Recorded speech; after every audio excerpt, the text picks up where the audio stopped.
에베소 강의 세 번째 시간으로 그리스도 안에서 일어난 일이라는 제목으로 말씀을 보겠습니다. 에베소 1장에는 삼위 하나님이 행하신 사역이 명확하게 기록되어 있습니다. 지난주에 보았던 3절부터 6절까지는 하나님이 어떤 일을 행하셨는지 기록하고 있고요. 오늘 보게 될 7절부터 10절까지 말씀은 예수님이 행하신 일에 대해서 기록을 하고 있습니다. 또 11절부터 14절까지는 성령님이 어떤 일을 행하셨는지를 기록하고 있습니다. 결국 예수를 믿는다는 것은 예수님이 행하신 일을 우리가 믿고 받아들인다라는 것을 이야기합니다. 예수님이 없으셨으면 불가능했을 일들이 예수님 때문에 가능하게 되었고, 또 예수님 때문에 가능하게 된 그 사실들을 우리가 믿음으로 말미암아 이전과는 다른 삶을 살 수 있게 된다라고 하는 것이죠. 많은 사람들이 이전에는 예수님을 믿으면 이 세상에서 복을 받고 또 천국에 가게 된다라고 생각을 했습니다. 가난하던 시절에 이 세상에서 복을 받아 부유하게 되고, 또 고통 많은 세상이 아닌 천국에 가서 고통 없이 살게 된다는 것으로 사람들은 행복해했고, 또 그래서 예수를 믿게 되었습니다. 그런데 요즘은 시대가 많이 변했죠. 옛날과 달리 부유하게 되었고, 세상에서 사람들이 남 부럽지 않게 원하는 것들을 누리며 사는 세상이 되면서 많은 사람들이 예수 그리스도가 정말로 어떤 일을 행하셨는지에 관심이 없고, 이 세상에서 내가 원하는 것을 더 많이, 더 풍족하게 유지시켜주고, 또 그것이 죽음 이후에도 보장되기를 기대하는 경우들이 많이 있습니다. 그럴 것입니다. 많은 사람들이 하지만 여전히 그렇게 예수를 믿고 있습니다. 예수를 믿어 내가 부족한 것 채움받고, 또 천국에서도 그런 부족하던 것들이 하나도 없는 그런 풍요롭고 부유한 삶이 유지되는 것이요. 하지만 성경은 그런 것을 우리에게 약속하고 있지 않습니다. 그렇다면 그리스도 안에서 일어난 일들은 무엇인가요? 첫 번째로 속량입니다. 7절 말씀입니다. 우리는 그리스도 안에서 그의 은혜의 풍성함을 따라 그의 피로 말미암아 속량 곧 죄사함을 받았느니라.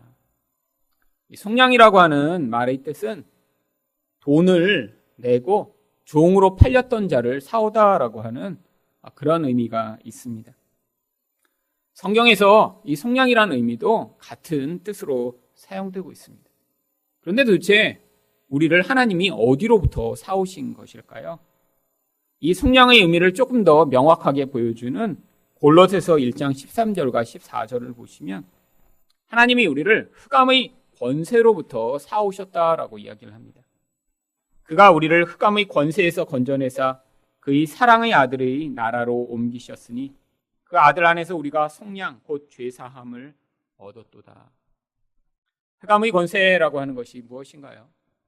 바로 인간이 죄를 지으면 그 죄 때문에 마귀의 노예가 되고, 그래서 마귀처럼 살아가다가 결국 죽게 되는 죄와 마귀와 사망의 권세를 합쳐서 흑암의 권세라고 이야기를 하는 것입니다.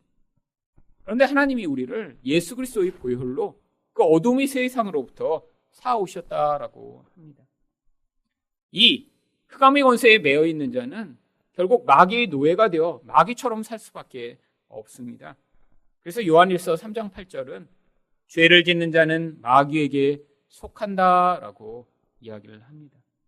이 속한다는 것은 노예처럼 그에게 소속되어 그가 시키는 삶을 살아가며 결국 마귀와 같은 영향력을 미치게 된다라고 하는 것이죠. 그럼 마귀와 같은 영향력을 미치고 마귀처럼 살아가는 삶은 어떤 삶인가요? 예수님께서는 그런 삶이 바로 마귀의 자식과 같은 삶을 사는 것이라고 이야기를 합니다. 요한복음 8장 44절은 너희는 너희 아비 마귀에게서 났으니 너희 아비의 욕심대로 너희도 행하고자 하느니라. 그는 처음부터 살인한 자여 진리가 그 속에 없으므로 진리에 서지 못하고 거짓을 말할 때마다 제 것으로 말하나니 이는 그가 거짓말쟁이요 거짓의 아비가 되었음이라. 마귀의 특징이 바로 명확하게 두 가지로 나타납니다. 첫 번째는 그 마귀의 욕심대로 살아간다는 것이죠. 왜죠? 하나님의 생명에서 단절되었기 때문에 결국 그 내면의 욕망을 따라 자기가 원하는 그 욕망을 이루고자 끊임없이 살아가는 인생이 된다는 것입니다. 또한 내가 원하는 것을 얻지 못하게 될까봐 두려움에 사로잡혀 살아가는, 결국 욕망과 두려움이 노예된 삶이 바로 마귀의 자식과 같은 삶입니다. 또 한 가지 특징은 진리를 거부하여 결국 진리가 아닌 거짓에 매여 살아간다라고 하는 것입니다.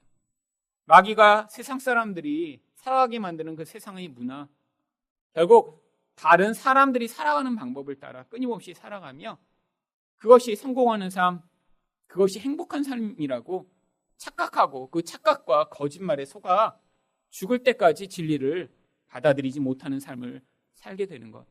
이것이 바로 마귀와 같은 삶을 사는 것이죠. 얼마나 마귀와 같은 삶을 사는지 예수님은 그것을 마귀의 자녀라고 이야기를 하고 계신 것입니다. 결국 이렇게 마귀의 노예된 자는 나중에 어떠한 결국에 이르게 되나요? 사도행전 13장 10절을 보시면 이렇게 예수를 믿겠다라고 찾아왔던 마법사 시몬을 향해 베드로가 이렇게 이야기를 합니다. 이르되 모든 거짓과 악행이 가득한 자요 마귀의 자식이요 모든 의의 원수요 주의 바른 길을 굽게 하기를 그치지 아니하겠느냐? 결국에는 하나님의 일을 방해하며 거짓말과 악행과 의의 원수된 삶을 살아가는, 결국 하나님의 반대되는 그런 인생을 살 수밖에 없는 것이 인간이라고 하는 것입니다. 어떠한 특별한 한두 사람, 신문에 오르락내리락 하는 그런 악한 인간만 이렇게 사는 것이 아니라 모든 인간은 내적으로 욕망과 두려움에 매여 결국 마귀가 시키는 대로 살다가 하나님의 뜻을 반대하는 이런 생을 살아가게 되어 있습니다. 그런데 하나님이 어떻게 하셨나요? 바로 우리들을 예수의 피로 속량해 주신 것입니다. 그래서 이 대표적인 예가 바로 이스라엘 백성들의 모습으로 구약 성경에 등장합니다.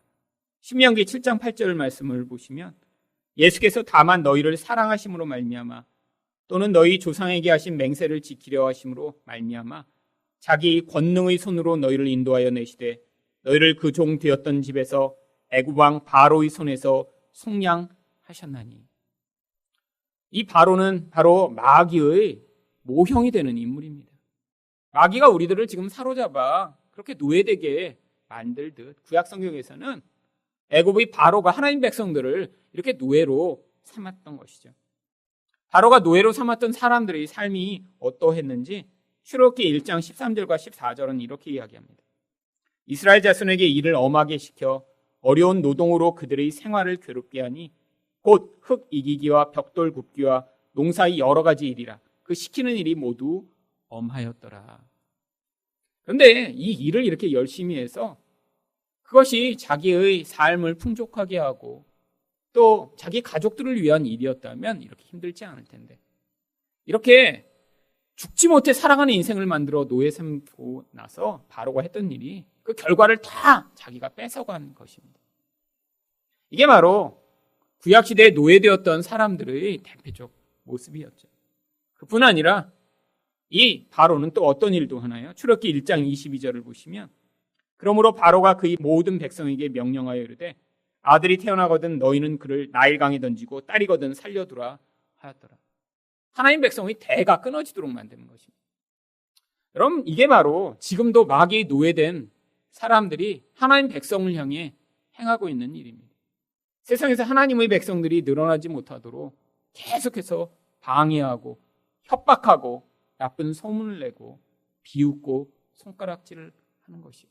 어떻게든 기회가 되면 유혹하여 예수 믿지 못하게 만드는 것이요.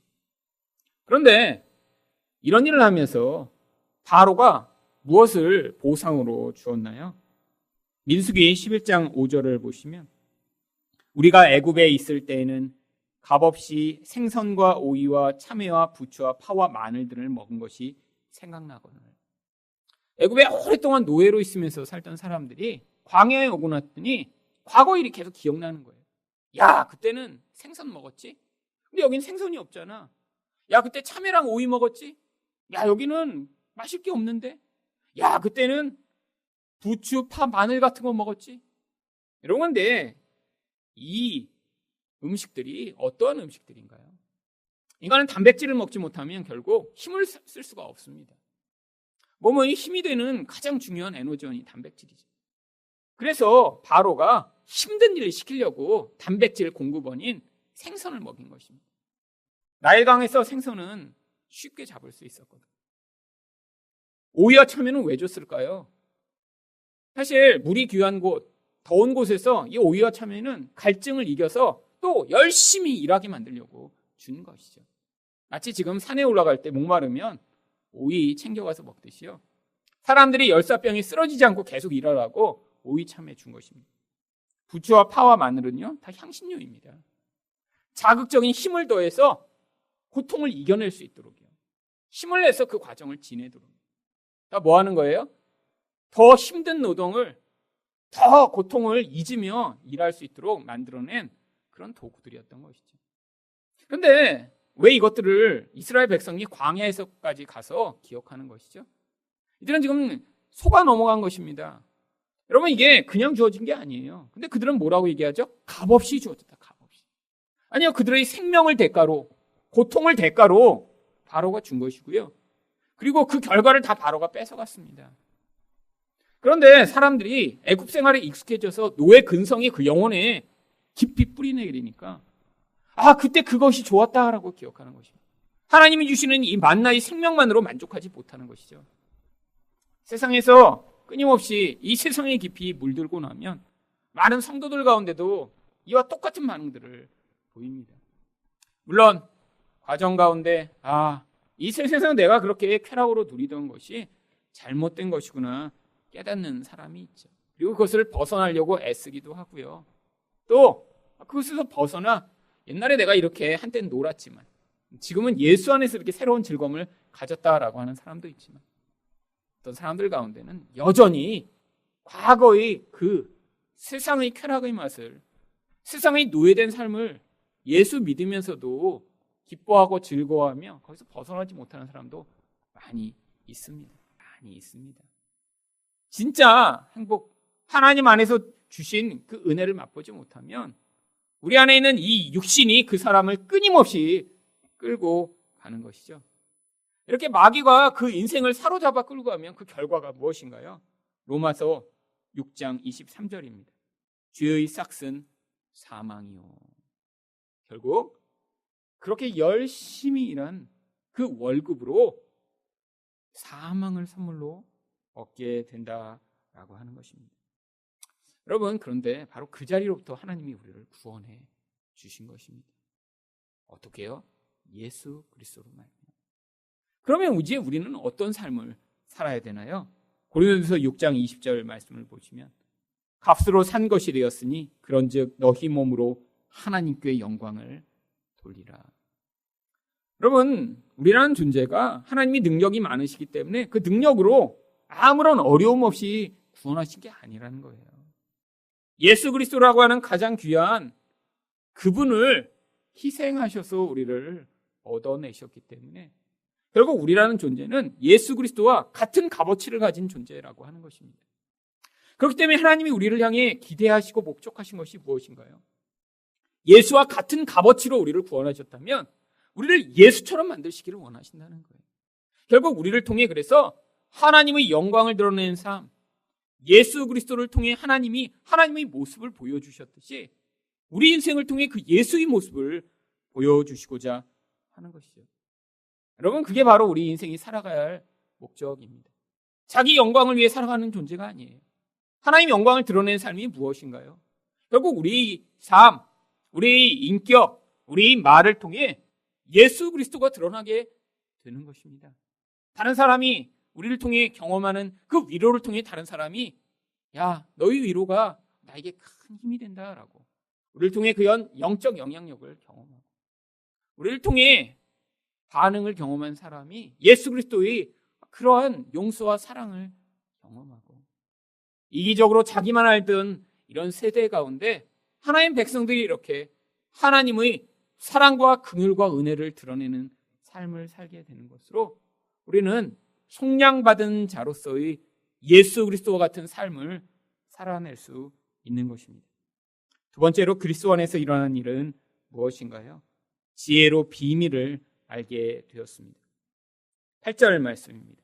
이는 그가 모든 지혜와 총명을 우리에게 넘치게 하사. 하나님은 이 성령을 받은 자, 결국 구원받은 자에게 지혜와 총명을 넘치도록 허락하셨다라고 이야기를 합니다. 지혜는 소피아라고 하는 단어를 번역한 것입니다.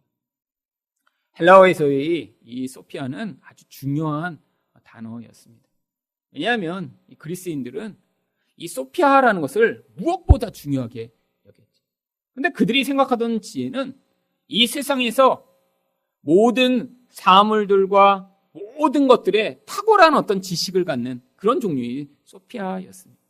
근데 성경이 얘기하는 이 지혜라는 것은 영적인 눈을 가지고 하나님의 시각으로 세상을 바라볼 수 있게 되는 것을 이야기합니다. 세상 사람들이 왜 그렇게 마귀의 노예가 되어 자기 욕망만을 추구하며 살게 되나요? 왜 그리고 자꾸 그 마귀의 속임수에 속아 넘어가 결국 이렇게 사망을 가져오는 인생을 살게 되나요? 영적인 것을 보지 못해서 그래요. 마귀가 자기 배후에 있으며 그 마귀의 속임수로 그렇게 고통하며 살게 된다는 이유를 알지 못하니까 결국 그런 삶을 살고 있는 것이죠. 여러분, 많은 사람들에 의해서 미련한 삶을 살고 있습니다. 그뿐 아니라 여기 있는 총명이라는 것은 영어로는 인사이트라고 번역을 하죠. 어떤 것에 대한 그런 사물의 본질을 꿰뚫어 볼 수 있는 눈을 바로 총명이라고 이야기를 하는 것입니다. 세상의 모든 것들은 결국 하나님의 주권과 계획과 목적 안에서 이루어지고 있음을 꿰뚫어 볼 수 있는 그 눈이. 결국 지혜와 총명의 것이 무엇인가요? 하나님이 살아계시며 하나님이 이 세상을 통해서 하나님의 백성을 구원하고 계시며 이 세상의 이 마귀의 권세는 결국 무너질 것이며 마귀의 권세에 속아 넘어간 이 많은 사람들이 그 영적 어두운 가운데 이런 고통하고 울부짖는 영적으로는 굶주려 죽어가는 삶을 살고 있다는 것들을 볼 수 있는 그 눈을 바로 지혜와 총명이라고 이야기를 하는 것입니다. 그런데 우리한테 그 지혜와 총명을 주셔서 어떠한 일이 나타나게 되었나요? 9절 상반절입니다. 그 뜻의 비밀을 우리에게 알리신 것이요. 하나님이 가지고 계신 뜻이 있어요. 근데 그게 사람들에겐 감추어져 있습니다. 그걸 바로 비밀이라고 얘기하죠. 그런데 여기 나오는 이 비밀이라는 단어는 영어로 흔히 번역되는 secret이라는 단어가 아닙니다. secret은 그 내용을 누군가 듣게 되면 알 수 있어요. 누군가한테 이건 비밀이라고 얘기했는데 옆에서 엿들으면 너 왜 그런 일을 얘기해? 라고 금방 아는 것은 secret이죠. 여기 나와 있는 이 단어는 헬라어로 무스테리온을 번역한 것입니다. 영어로 바로 미스테리의 어원이 되는 것입니다. 봤어요? 들었어요? 근데도 누가 그것을 해설해 주기 전에는 알지 못하는 것을 미스테리라고 이야기를 합니다. 여러분, 하나님이 구원하신 이 놀라운 일, 영적 세계 가운데 도대체 무슨 일이 벌어지고 있는 일을 세상 사람들한테는 알려줘도 그들은 알 수 없다라는 거예요. 왜요? 바로 이 지혜와 총명을 갖지 못하니까요. 아무리 그들에게 하나님이 너희를 사랑하셔, 하나님이 너희를 위해 예수 그리스도를 죽이셨어, 너희가 예수 믿지 못하면 이런 마귀의 노예된 삶을 살다가 결국 죽게 될 거야 라고 이야기를 해줘도 세상 사람들은 그런 게 어딨어, 거짓말 마 라고 이야기하며 다 교회 가서 헌금 내라고 지금 속이고 있는 거야, 야 미친 사람들이지 라고 이야기하겠는데, 바로 이 지혜와 총명을 가진 자만 이 복음의 놀라운 비밀을 깨닫고 그것을 받아들일 수 있는 것입니다. 그런데 이 놀라운 감춰졌던 신비의 핵심이 이미 오래전부터 하나님이 감추어 놓으셨던 것이에요. 그래서 골로새 1장 26절은 이렇게 얘기합니다. 이 비밀은 만세와 만세로부터 감추어졌던 것인데 이제는 그의 성도들에게 나타났고. 여러분, 감춰졌던 비밀이 이제야 드러나게 됐다는 것입니다. 우리는 지금 그 드러난 비밀을 선명하게 볼 수 있는 자가 된 거예요. 그 비밀이 바로 무엇입니까? 예수 그리스도로 말미암아 바로 우리에게 이 놀라운 구원이 주어졌다라고 하는 것입니다. 그래서 그 비밀을 9절 하반절은 그의 기뻐하심을 따라 그리스도 안에서 때가 찬 경륜을 위하여 예정하신 것이니. 바로 예수 그리스도 안에 있는 경륜이라고 이야기를 하는 것입니다. 이 경륜이라고 하는 단어는 영어로는 administration이라고 번역을 하는 단어입니다. 이 대학교에 가면 administration office라고 있어요. 근데 한국말로 번역을 하면 아주 쉬운 단어입니다. 행정실을 administration office라고 불러요. 이 경륜이라는 단어를 그래서 쉽게 번역하면 하나님의 행정이라는 뜻입니다. 행정이 무엇인가요? 일 처리하는 방식, 그것을 행정이라고 부르는 거예요. 하나님만이 하나님의 그 행하시는 어떤 일의 방식이 계시다라는 거예요. 마치 사람이 어떤 일을 하고 나면 저건 누구의 건축물이네? 어떤 특정한 사람의 일하는 방식이 있듯이, 아니 어떤 화가가 그리고 나면 저건 피카소네? 알 수 있듯이 하나님이 일을 행하시면 그건 하나님만의 방식이기 때문에 너무 선명하게 하나님 것이라고 알게 되는 것, 그걸 경륜이라고 부르는 거예요. 그런데 이전에는 이 지혜와 총명이 온전하게 오지 않았기 때문에 사람들이 하나님이 어떻게 일하시는지 몰랐어요. 심지어는 그래서 예수 그리스도가 오셨는데도 그분이 하나님이신지 사람이 알 수 없었고요. 아니 나중에는 예수님이 십자가에 달려 돌아가시니까 예수님을 따라다녔던 제자들까지도 놀라서 다 도망가 버렸습니다. 하나님이 어떤 방식으로 일하신다는 거죠? 십자가의 방식으로 일하신다는 거예요. 여러분 지금도 마찬가지입니다. 예수를 믿으면 어떤 복을 받게 되나요? 사람들이 원하는 그런 방식이 아니라는 것입니다. 그래서 예수를 진짜 믿는 게 쉬운 게 아니에요. 왜요? 예수님을 진짜 믿으면 내가 세상에서 원하던 모든 방식이 아니라 하나님의 십자가의 방식이 우리 안에 찾아와 이전에는 불가능하던 바로 그런 자기 부인과 십자가를 따라가는 삶으로 인도해 나가시기 때문이죠. 그런데 바로 그 십자가의 방식이 지금 드러나게 되었다는 것입니다. 그래서 이 경륜을 예전엔 감춰져 있었다라고 해서 비밀의 경륜이라고 부릅니다. 에베소 3장 9절입니다. 영원부터 만물을 창조하신 하나님 속에 감추어졌던 비밀의 경륜이 어떠한 것을 드러내게 하려 하심이라. 이제 지혜와 총명을 받은 자들은, 아니 이전에는 예수님을 직접 만났던 제자들도 깨닫지 못했던 그 비밀의 경륜, 그것을 깨달아 알아. 도대체 세상 사람은 받아들일 수 없는 십자가를 바로 우리 믿음의 근거로 삼을 수 있는 자들이 된다는 거예요. 그래서 바울이 고린도전서 1장 18절에서 십자가를 뭐라고 이야기합니까? 십자가의 도가 멸망하는 자들에게는 미련한 것이요 구원을 받는 우리에게는 하나님의 능력이라. 여러분, 인간적으로 절대로 십자가를 믿음의 근거로 삼을 수 없습니다. 여러분, 예수 믿을 때만 십자가가 필요한가요? 아니요. 매일같이 우리에게 능력이 되며 하나님의 놀라운 권능을 보여주는 게 바로 십자가라는 거예요. 이 땅에서 예수 믿는 사람을 통해 나타나는 능력이 무엇인가요? 낮아짐의 능력입니다. 깨어짐의 능력입니다. 부서짐의 능력이에요. 여러분, 세상에서 예수 믿는 사람이 1등을 하고 성공을 하고 남 부럽지 않은 삶을 살고 자녀가 잘 돼서 노래하고 거기서 행복해하는 것으로 능력이 나타나는 게 아니에요. 예수 믿는 사람이 실패했어요. 예수 믿는 사람이 낮아졌어요. 예수 믿는 사람이 자녀가 부족해요. 그런데 그 상황에서 세상 사람은 낙심하고 절망하는 그 상황에서 예수 믿는 사람들이 노래하고 하나님을 높이고 거기서 기뻐할 때, 그때 바로 이 십자가의 능력이 나타나게 된다라고 하는 것입니다. 왜죠? 하나님은 인간을 높이시고 그 인간을 통해 영광 받으시는 분이 아니라 인간을 끝까지 낮추시고 그 낮아진 인간, 깨어진 인간을 통해 하나님의 영적 생명을 보이셔서 우리 하나님이 어떠신 분이신가를 증명하시고자 하는 분이시기 때문입니다. 여러분, 그래서 우리 안에서 깨어져야 능력이 나타나요. 낮아져야 능력이 나타나요. 여러분, 이 낮아진다는 게 경제적으로 가난하게 되고 공부를 못하고 하는 일마다 안 된다는 걸 얘기하는 것인가요? 여러분, 거지 중에도 엄청 교만한 거지들 많습니다. 경제적으로 아무것도 없어도 교만해요. 여러분, 교만하다는 게 뭐죠? 자기 자신이 하나님 말고 다른 것을 의존하는 거예요. 여러분, 부자라고 그러면 다 교만한가요? 아니에요. 여러분, 돈이 많건 적건 간에 그 돈을 자기 의존의 대상으로 삼며 그것을 통해 내가 조금이라도 있으면 그것으로 자기 자랑을 삼고 자기 의의를 삼고 있다면 이 사람은 교만한 인간이죠. 여러분, 진짜 낮아진 사람은 내가 뭘 가지고 있는지에 관계없는 사람입니다. 결국 낮아진다는 건 내 능력, 나의 의, 나의 힘이 아니라 하나님만을 의존하는 상태에 있는 사람을 이야기하는 것이죠. 물론 많이 가진 사람이 이렇게 낮아지는 건 정말 쉽지 않은 일입니다.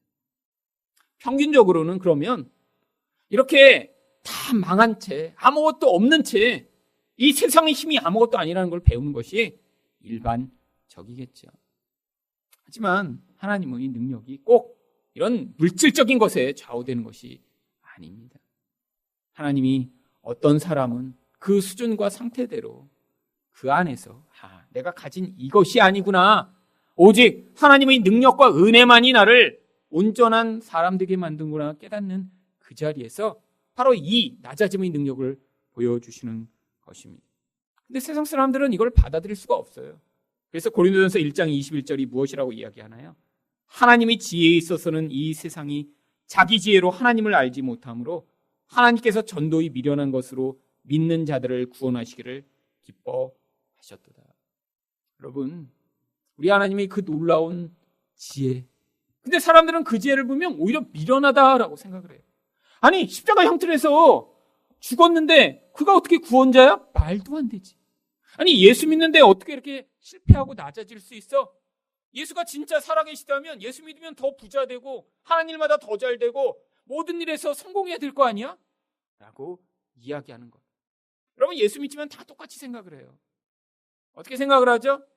큰 교회 사람들에게 알려진 그런 목사님이 하나님과 함께하며 그런 놀라운 능력을 보인다고 착각하고 있어요. 이게 지금 이 세대죠. 여러분, 개척교회하고 모이는 사람이 얼마 없다면 뭐라고 생각하나요? 하나님의 능력이 부어지지 않고 그가 바로 이렇게 놀라운 권능이 없어서 그렇다라고 생각을 하죠. 여러분, 예수 믿으면서도 사람들이 정말 십자가가 무엇인지 깨닫지 못하고 있습니다. 예수의 길을 살기 거부하는 것이죠. 그런데 참 십자가를 믿는 자들은 어떠한 삶을 살아가나요? 고린도전서 1장 23절과 24절입니다. 우리는 십자가에 못 박힌 그리스도를 전하니 유대인에게는 거리끼는 것이요 이방인에게는 미련한 것이로되 오직 부르심을 받은 자들에게는 유대인이나 헬라인이나 그리스도는 하나님의 능력이요 하나님의 지혜니라. 여러분, 이 십자가만이 유일한 하나님의 능력이라는 거예요. 여러분, 우리 인생 가운데 여전히 우리가 돈으로 해결하고 싶고 나의 능력으로 해결하고 싶고 하나님을 믿지 못하고 그런 세상의 방법을 가지고 해결하고 싶은 때가 얼마나 많은지요.